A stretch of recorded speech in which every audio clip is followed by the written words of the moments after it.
പടത്തിന്റെ നടുക്ക് ഈ സാധനം ഇങ്ങനെ നിന്നിട്ട് ഇങ്ങനെ ശരിക്കൊരു പെണ്ണിങ്ങനെ ഒരു സാരിയുടെ തുമ്പ് ഇങ്ങനെ പിടിച്ചിട്ട് ഇങ്ങനെ നിൽക്കണ പോലെ നമുക്ക് തോന്നുന്നു. ഞാൻ ബിനുവിനെ വിളിച്ച് കാണിച്ചു. ബിന്നു ഞെട്ടി, ഞാനും ഞെട്ടി. എന്താ പറയുക, അപ്പൊ അകലേന്നല്ല അടിക്കുന്നേ, അവിടെ നമുക്കൊന്ന് പോയി നോക്കാന്ന് പറഞ്ഞു. അപ്പൊ എന്നോട് പറഞ്ഞു, ചേട്ടായി ഒന്ന് പോയേ, അല്ല ഈ പ്രേതം ഒന്ന് കഴുത്തിരി കടിച്ച് ചോര ഓടിക്കുന്നതൊക്കെ പറഞ്ഞാൽ എന്നെ പേടിപ്പിച്ചു.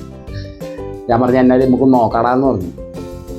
നമ്മളൊക്കെ ആഗ്രഹിച്ച ഒരു ആനയല്ലേ അത്, ഒന്ന് നിൽക്കണം, ഒന്ന് അതിൻ്റെ ഒന്ന് പുറത്തൊക്കെ കയറി ഇരുന്നാൽ ഇങ്ങനെ കാലനക്കണതിനനുസരിച്ച് ഇങ്ങനെ തുമ്പി തുമ്പി പോണ പോലെ ചാടി ചാടി പോകും. അതൊക്കെ ഒന്ന് രാമേന്ദ്രൻ ചേട്ടൻ്റെ കഴിവ് തന്നെയാണോ? അങ്ങനെ അതിനെ അഴിച്ചു. ഞങ്ങൾ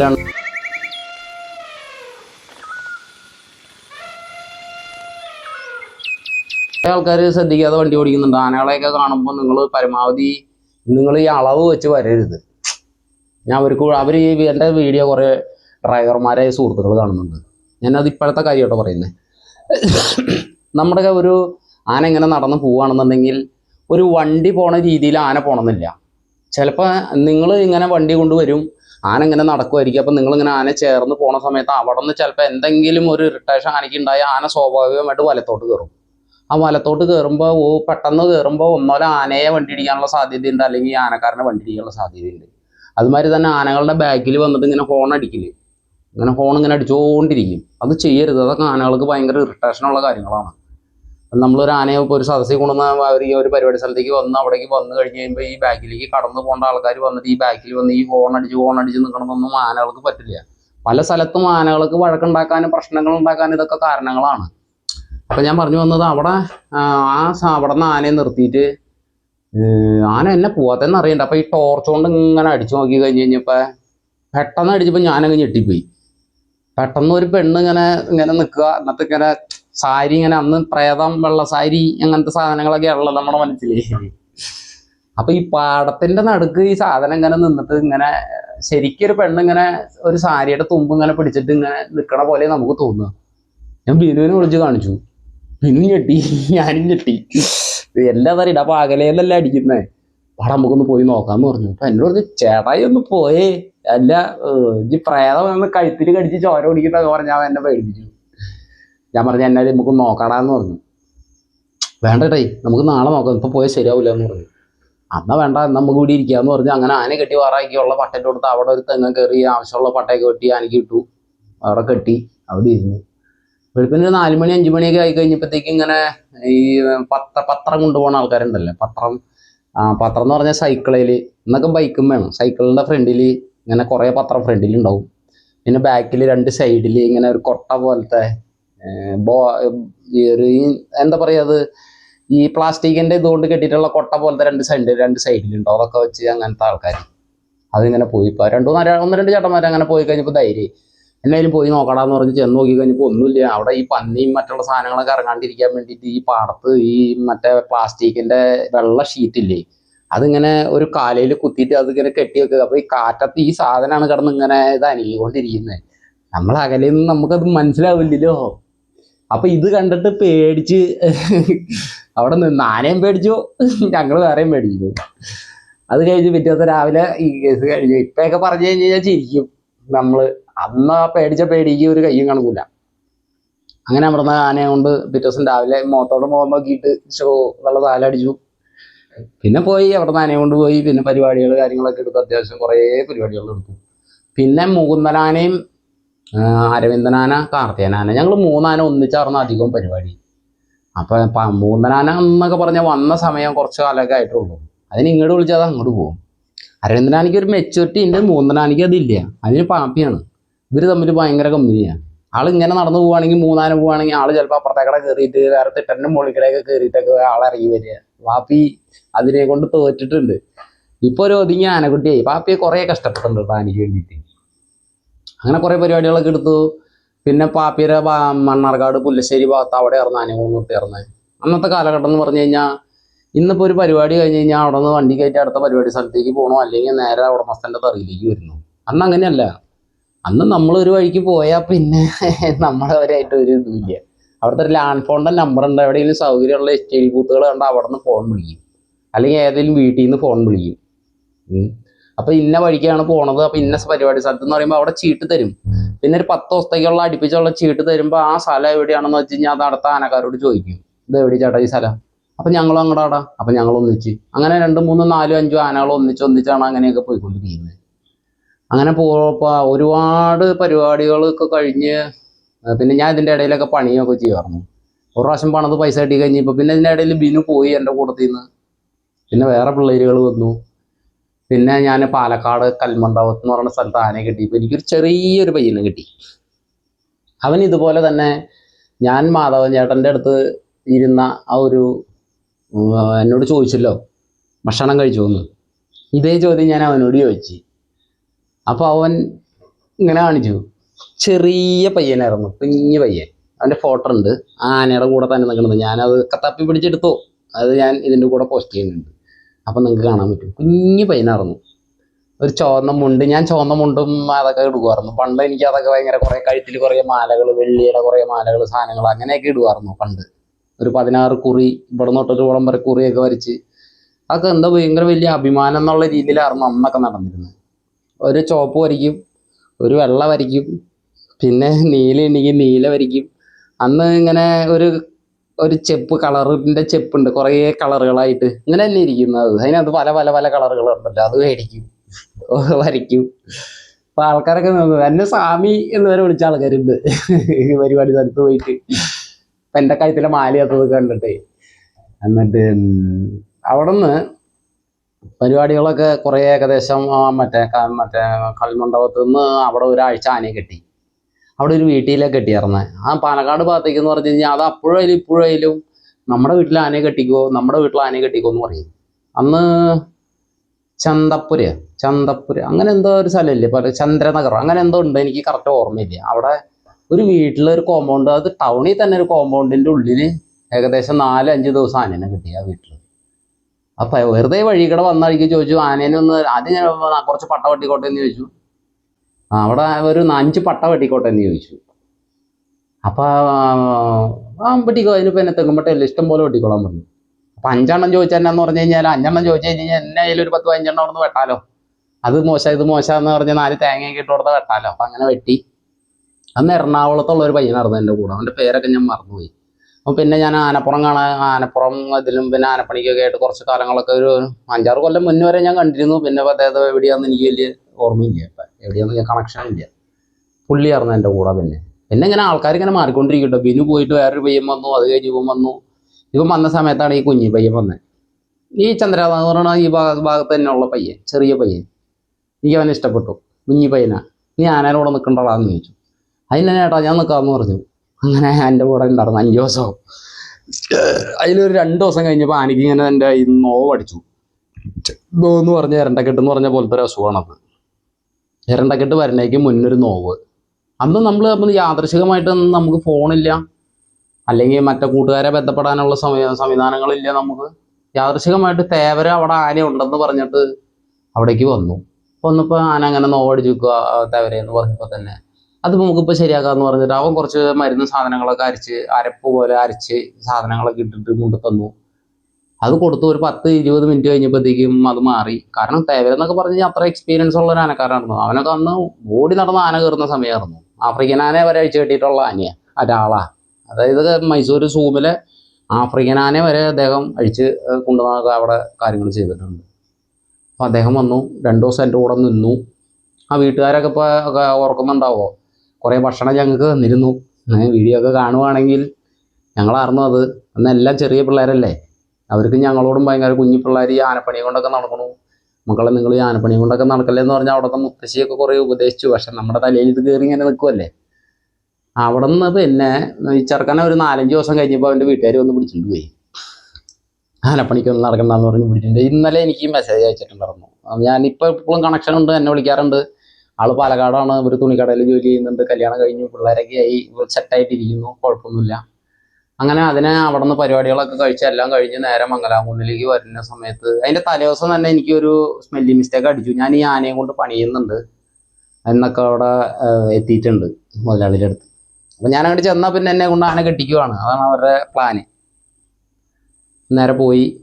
അപ്പോൾ ഈ പണതൊക്കെ ഉണ്ടല്ലോ, ഒന്നും ചോദിച്ചൊന്നുമില്ല കേട്ടോ. അവിടെ ചെന്നു. മംഗലാകുന്നിൽ ചെല്ലണയ്ക്ക് മുന്നേ തന്നെ ആനയൊന്ന് വൃത്തിയായിട്ട് കഴുകി വൃത്തിയാക്കി. അപ്പോൾ ആന നല്ല ശരീരമൊക്കെ കയറി നല്ല ബോള് പോലെയായി. വൃത്തിയാക്കി കഴുകി മണ്ണൊക്കെ ഇറക്കി കഴുകി കൈയും കാലൊക്കെ ചെത്തിക്കൂട്ടി നല്ല വൃത്തിയായിട്ട് അവിടെ കൊണ്ടുപോയി. അവിടെ ചെന്ന് കുറേ തറികൾ ഇങ്ങനെ നിൽക്കുന്നുണ്ട് വീടിന് ഫ്രണ്ടിൽ. അവിടെ ഇവിടെയൊക്കെ ആയിട്ട് ഇത്ര ആനകൾ നിൽക്കുന്നതല്ലേ. കർണനാന, ഗണപതി ആന, അയ്യപ്പനാന, കേശവനാന, മൂന്നനാന, കാർത്തികനാന, രാമേന്ദ്രനാന ഒന്നും വന്നിട്ടില്ല എന്നുണ്ട്. പഴയൊരു രാമേന്ദ്രൻ. പിന്നെ അതൊക്കെയായിരുന്നു മറ്റേ ഗുരുവായൂരപ്പനാന. പിന്നെ സത്യം പറഞ്ഞാൽ എനിക്ക് ഓർമ്മയില്ല. കുറച്ച് ആനകളുണ്ടായിരുന്നു. ചെന്നു. എന്നോട് ചോദിച്ചു ഇനി എന്നെ പരിപാടി എന്ന് ചോദിച്ചു ചെറിയ ആള്. ഞാൻ പറഞ്ഞു ഇനിയിപ്പോൾ പരിപാടിയൊക്കെ കഴിഞ്ഞില്ല, ഇനി പണിയാനൊക്കെ കിട്ടുവാണെങ്കിൽ ഉപകാരമായിരുന്നു, എവിടെയെങ്കിലും മാറ്റി നിർത്തി പണിയാറുന്നു എന്നുള്ള രീതി പറഞ്ഞപ്പോൾ അദ്ദേഹം പറഞ്ഞു ഇവിടെ ആനകളെ അങ്ങനെ പണിക്ക് വിടാറില്ല എന്ന് പറഞ്ഞു. ഇവിടെ ഒരു ചെലവ് കാശുണ്ട്, അതിന് 30 രൂപ ഡെയിലി. അങ്ങനെയാണെങ്കിൽ നിൽക്കാം, കുഴപ്പമില്ല എന്ന് പറഞ്ഞു. ഞാൻ പറഞ്ഞു ഞാൻ നിൽക്കുന്നില്ല, ഒഴിവാകുക എന്ന് പറഞ്ഞു. അങ്ങനെ ആ കാര്യങ്ങളൊക്കെ പറഞ്ഞു. വേറെ കുറച്ച് പൈസയൊക്കെ ഉണ്ടായിരുന്നു, അതൊക്കെ തന്നു. കാര്യങ്ങളൊക്കെ കഴിഞ്ഞു. എൻ്റെ കയ്യിലും കുറച്ച് പൈസ ഉണ്ടായിരുന്നു, കുറേ പരിപാടികളൊക്കെ എടുത്തല്ലേ കുറച്ച് പൈസ ഉണ്ടായിരുന്നു. നേരെ വന്നു, തൃശ്ശൂർ വന്നു. വീണ്ടും പഴയ സിസ്റ്റം തന്നെ. തൃശ്ശൂർ വരിക, അടിച്ചു പൊളിക്കുക, സൂര്യപ്പറമ്പിൽ കട നടക്കുക, അവിടെ നിന്ന് കഞ്ഞി കുടിക്കുക, അവിടെ പോയി കിടക്കുക. അപ്പോഴാണ് നമ്മുടെ ഉണ്ണിയായിട്ട് പരിചയപ്പെടുന്നത്. ഉണ്ണി എന്ന് പറഞ്ഞു കഴിഞ്ഞാൽ പുതുക്കോട് ഉണ്ണി എന്നാണ് അത് അറിയപ്പെടുക. അദ്ദേഹം മരിച്ചു, വാഹനാപകടത്തിൽ മരണപ്പെട്ടു. അദ്ദേഹത്തെ കൂട്ടുകിട്ടി. അങ്ങനെ ബാംഗ്ലൂര് ഒരു ശ്രീ രവിശങ്കറിൻ്റെ ആശ്രമത്തിൽ ആന അഴിക്കാൻ ഒരു വേക്കൻസി ഉണ്ടെന്ന് പറഞ്ഞിട്ട് അങ്ങനെ ഞങ്ങൾ ഇവിടെ നിന്ന് പോയായിരുന്നു. പുള്ളിയുടെ കൂടെ പോയി. അവിടെ ചെന്നു, തിരുവനന്തപുരം ചെന്നു, ഗുരുജി കമ്പനിയിൽ. അവിടെ നിന്നാണ് ഞങ്ങൾ അവിടേക്ക് വിടുന്നത്. അവിടെ പോയി. അവിടെ ചെന്നപ്പോൾ അവിടുത്തെ രീതികളും കാര്യങ്ങളൊന്നും നമുക്ക് പറ്റുന്നില്ല, ഭക്ഷണം പറ്റുന്നില്ല. അവിടെ വലിയൊരു കുറേ ഏക്കറിൻ്റെ ഉള്ളിൽ ഒരു സ്ഥലം. പിന്നെ ആനേനെ കണ്ടപ്പോൾ തന്നെ പേടിച്ചു, ഒരു മതിയായ ഒരു ആന. അപ്പം തന്നെ ഈ ആന ഭയങ്കര പ്രശ്നക്കാരനായ ഒരു ആനയെന്ന് മനസ്സിലായപ്പോൾ തന്നെ ഞങ്ങളെ കൊണ്ട് അത് കൂട്ടിയാൽ കൂടില്ല. കാരണം അന്നത്തെ പ്രായഘട്ടത്തിലൊന്നും കയറാൻ പറ്റിയ ആനയും കയറി കൂട്ടിയാൽ കൂടാത്ത ആനയാണ്. ഞാൻ തിരിച്ചു പോന്നു. അങ്ങനെ തിരിച്ചു പോന്നു. അവിടുന്ന് തിരിച്ചു വന്നിട്ട് പിന്നെ SK കമ്പനിയിലേക്ക് പോയി ഞാൻ. അപ്പോഴാണ് പാർത്തനാന ശശിയേട്ടൻ അയക്കുന്ന സമയം.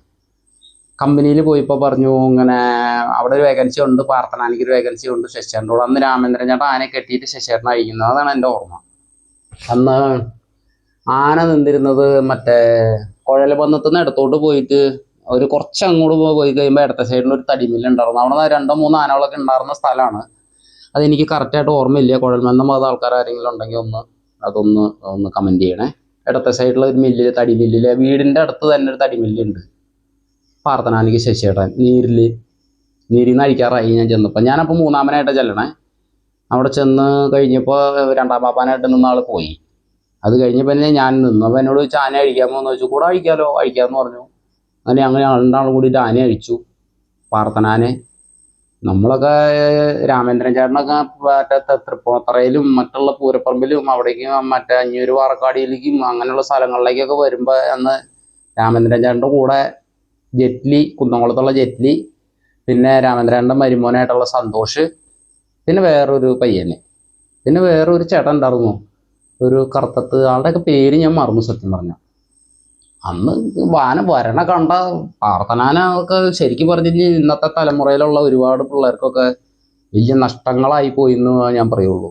കാരണം അതിങ്ങനെ വെറുതെ ഒരു ഫോട്ടോ കണ്ടിട്ടോ അല്ലെങ്കിൽ ഒരു വീഡിയോ കണ്ട് വിലയിരുത്താൻ പറ്റിയ ആനകളല്ല.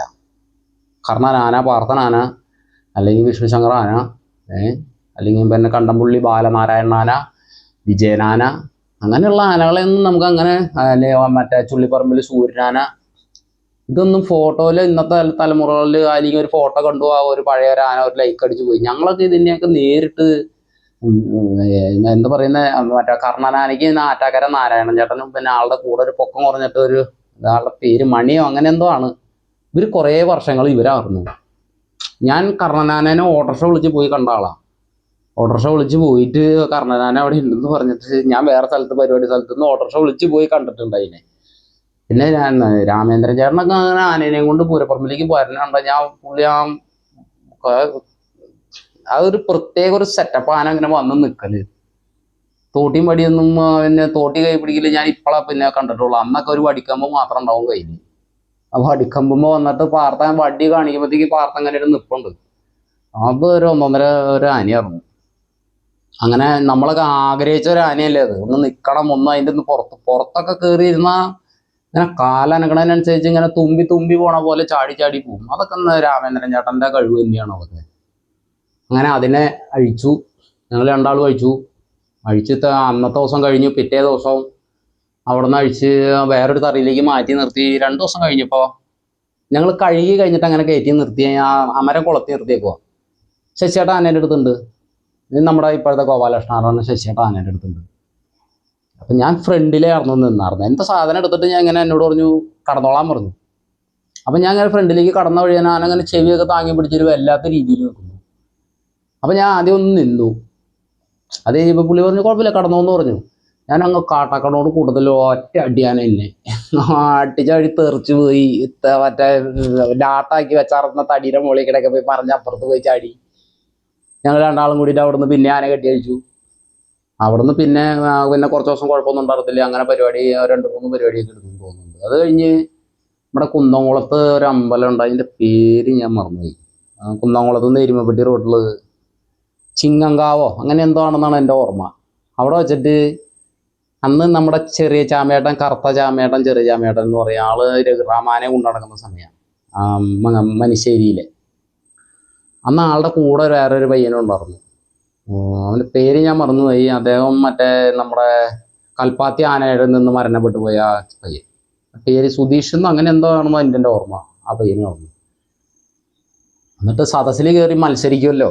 അപ്പം ശശിയേട്ടൻ വലത്തെ സൈഡിൽ നിൽക്കണു, ഞാൻ ഇടത്തെ സൈഡിൽ നിൽക്കണു. സദസ്സിലേക്ക് കയറി വന്നു. എനിക്കൊരു ആവേശം കൂടിപ്പോയി ആ സമയത്ത്. ശശിയേട്ടൻ ചുമതലക്കാരനാണ്, ഞാൻ ഇടസട്ടക്കാരനാണ്. എന്നെ ആനാക്കി ഒരു താല്പര്യമില്ലാത്ത ഒരു കണ്ടീഷനിൽ ആ പൂരപ്പറമ്പിലേക്കൊക്കെ കയറി ആൾക്കാരൊക്കെ നിൽക്കണ കണ്ടു കഴിഞ്ഞപ്പോൾ എൻ്റെ ആവേശം പൂത്തിട്ട് ഞാൻ ആനയുടെ കൊമ്പെ പിടിച്ച് വരുക, വണ്ടിയൊക്കെ കൈ പിടിച്ച് രാമേന്ദ്രൻ ചേട്ടനെ അനുകരിക്കാൻ നോക്കിയത് അവിടെ. ആ സദസ്സിലേക്ക് കയറി വന്ന വഴി തന്നെ ഒറ്റ അടിയാനല്ലേ ഉരുണ്ട് പടഞ്ഞു പോയി. ഞാൻ ചെന്ന് വീണത് രഘുറാമാനയുടെ ചുവട്ടിൽ. രഘുറാമാന എന്ന് പറയുന്ന സാധനം മുട്ടുസൂചി തലത്ത് വീണാൽ നമ്മൾ കുത്തും.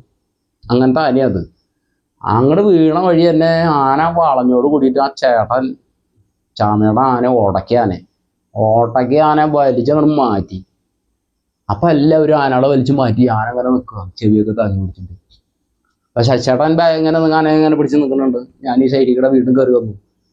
ഒറ്റ അടിയും കൊച്ചു കൊടുത്താൽ നടക്കട്ടെ, എന്നെ ആന കാണിക്കണേന്ന് ചോദിച്ചിട്ട് പിന്നെ ആലസ്യ കയറി പിടിച്ചു. പിന്നെ ആനയ്ക്ക് പ്രശ്നമില്ല. അവിടെ നിന്ന് ഇങ്ങനെ അവിടെ കൊണ്ടുവന്ന് നിരത്തി നിർത്തി. അത് കഴിഞ്ഞ് അവിടെ എത്തി കഴിഞ്ഞപ്പോൾ ശശിയേട്ടനും ഞാനും കൂടി ഇരുന്ന് കഴിഞ്ഞപ്പോൾ ശശിയേട്ടൻ ഇങ്ങനെ പറഞ്ഞു 2 പ്രാവശ്യമായി ആന ചെയ്യണു എന്ന് പറഞ്ഞു. എന്നാൽ ശരി ആയിക്കോട്ടെ ചേട്ടാ, എന്നാൽ ചേട്ടാ എന്നാൽ പറ്റിയ ഒരാളെ നോക്കിക്കോ. അപ്പോൾ വേറെ 2 ആൾ എക്സ്ട്രാ ഉണ്ട്. ചേട്ടാ ഞാൻ നിൽക്കണില്ല, ഞാൻ പോവാണ്, നിൽക്കണില്ലാന്ന് പറഞ്ഞു. അല്ല അങ്ങനെയല്ല, പിന്നെ ഒന്ന് പറമ്പിലേക്ക് ചെല്ലട്ടെ, എന്നിട്ട് നമുക്ക് ഇതൊക്കെ സംസാരിക്കാമെന്ന് പറഞ്ഞു. അങ്ങനെ നേരെ ചെർപ്പളശ്ശേരി പറമ്പിലേക്ക് പോയി. അതുവരെ ആന അങ്ങനെ പല സ്ഥലത്തായിട്ട് നിന്നായിരുന്നു. കുന്നംകുളത്തും അവിടെ ഇവിടെയൊക്കെയാണ് നിന്നായിരുന്നു. ചെർപ്പളശ്ശേരിയിലേക്ക് ചെന്നു. അവിടെ ചെന്ന് കഴിഞ്ഞപ്പോൾ ഇങ്ങനെ ആനയിൽ നിന്ന് മാറുമെന്ന് പറഞ്ഞു കഴിഞ്ഞപ്പോൾ രാജുവേട്ടൻ പറഞ്ഞു നമ്മുടെ ചെത്തല്ലൂര് ഒരു അയ്യപ്പൻ ആന ഉണ്ടായിരുന്നു. അയ്യപ്പൻ, മണിമല അയ്യപ്പൻ എന്ന് പറയും, ശവന്തീനി അയ്യപ്പൻ എന്ന് പറയും.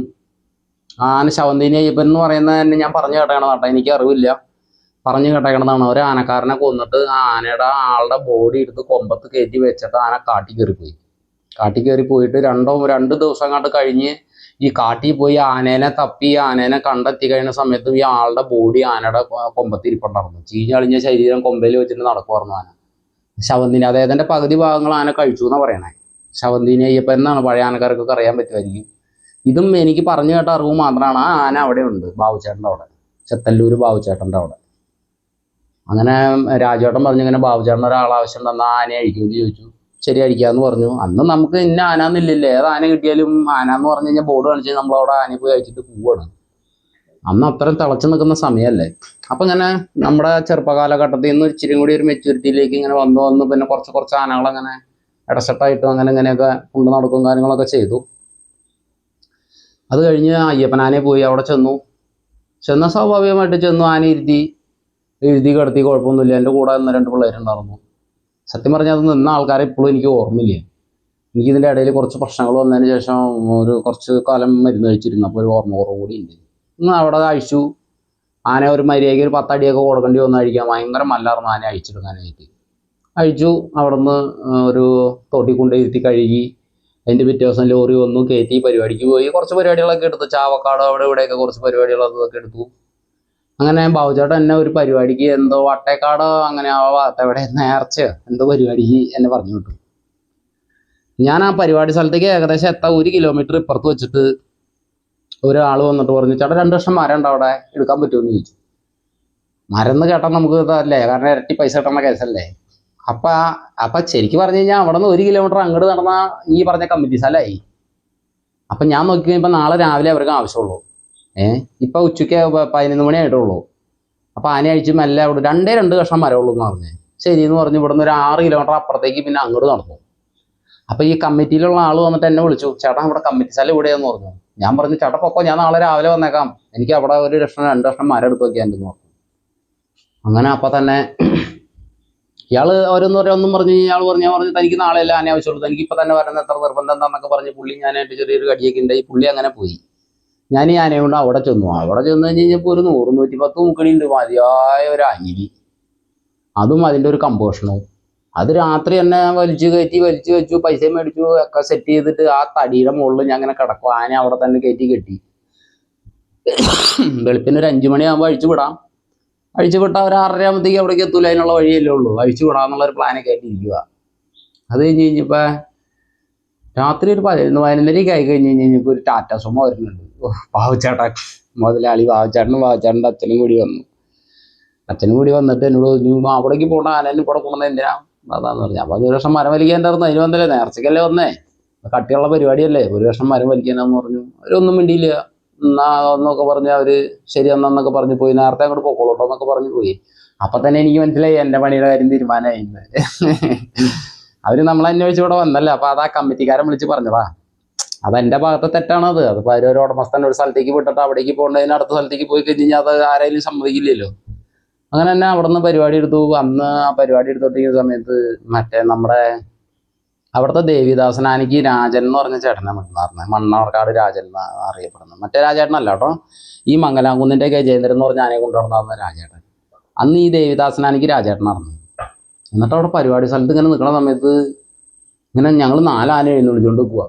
ദേവിദാസനാന രാജേട്ടൻ ആ പള്ളിയുടെ ഫ്രണ്ടിൽ വെച്ച് ഒറ്റ അടിച്ച് തെറിച്ച് അപ്പുറം പോയി വീണാൻ അങ്ങനെ നിൽക്കുക. പുള്ളി പ്രതകട വന്ന് ആനയെ പിടിച്ച് കൊണ്ടുപോയി. അത് കഴിഞ്ഞ് അന്ന് പുള്ളിനെ സഹായിക്കാൻ പോയി ഞങ്ങൾ. അത് കഴിഞ്ഞ് വൈകുന്നേരം ആയി കഴിഞ്ഞപ്പോൾ വണ്ടി വന്നു. ബാബുചേട്ടൻ ലോറി കൊണ്ടുവന്നു. നേരെ കയറ്റി ലോറിയിൽ. അവിടെ ചെന്നു. എന്നോട് പറഞ്ഞു, ആന കെട്ടിക്കോ, ഇനി വേറെ വർത്താനമൊന്നുമില്ല എന്ന് പറഞ്ഞു. സന്തോഷം എന്ന് പറഞ്ഞ് ആന കെട്ടി തരാനുള്ള പൈസ കണക്ക് തന്നു, എല്ലാ കാര്യങ്ങളും തന്നു. അവിടെ നിന്ന് മെല്ലെ കയറി പോന്നു. അന്ന് എന്നെ റൂമിലൊക്കെ ഇട്ട് പൂട്ടിയിട്ടാണ് അത് എല്ലാം റൂമിൽ കയറ്റി വാലടച്ചാറില്ല. അത് പറയാൻ പറഞ്ഞു ബാബുചേട്ടൻ. റൂം പുറത്തുനിന്ന് പൂട്ടി. എന്നിട്ട് അപ്പൊ ഞാൻ മനസ്സിലായി, ഇവിടെ നീതിയുടെ പെരുന്നാളാണ്, റെഡിയാണ്. പിന്നെ ആളെന്തോ മനസ്സ് തോന്നി ആളയച്ചു വിട്ടു. അപ്പൊ തുറന്നു പൊക്കോന്ന് പറഞ്ഞു. അങ്ങനെ പോന്നു. അത് കഴിഞ്ഞ് പിന്നെ അവിടെ നിന്ന് ഇങ്ങോട്ട് വന്നിട്ട് പിന്നെ ഇങ്ങനെ കുറച്ചിങ്ങനെ അലഞ്ഞു നടന്നു. അവിടെ ഇവിടെ ഒന്നും ക്ലിക്കായില്ല. അത് കഴിഞ്ഞ് പിന്നെ ചീരോത്ത് ആനയ്ക്ക് വന്നു. ചീരോത്ത് ചെറിയ രാജീവാനി. അപ്പൊ ചീരോത്ത് ആനയ്ക്ക് ചാർജ് എടുത്തു. അത് കുറേ രസമായ കാര്യങ്ങളുണ്ട് ചീരോത്താനയുടെ, അത് വഴിയെ പറയാം കേട്ടോ. അപ്പൊ എന്തായാലും ഈ ഒരു ചാനലിൽ സപ്പോർട്ട് ചെയ്യുക. ഒരുപാട് ആൾക്കാർ സപ്പോർട്ട് ചെയ്യണമെന്ന് അറിയാം. നമ്മുടെ ചാനൽ ഇപ്പോൾ ഒരു ദിനം പ്രതി നമ്മളാൾക്കാർ സപ്പോർട്ട് ചെയ്ത് കയറി വരുന്നുണ്ട്. അപ്പൊ പഴയ കുറേ കാലത്തെ പഴയ ഞങ്ങൾക്ക് ഉണ്ടായ അനുഭവങ്ങൾ കാര്യങ്ങൾ ഇതെല്ലാം നിങ്ങളുമായിട്ട് ഇങ്ങനെ ഇതേപോലെ പങ്കുവയ്ക്കാം. അപ്പം നമ്മൾ വീട്ടിലേക്ക് വന്ന സമയത്താണ് ഇങ്ങനെ വീഡിയോ കാര്യങ്ങളൊക്കെ എടുക്കുന്നത്. അപ്പം എല്ലാവർക്കും വേറെ ഒന്നും പറയണില്ല, അടുത്ത വീഡിയോയിൽ കാണാം. ടാറ്റാ.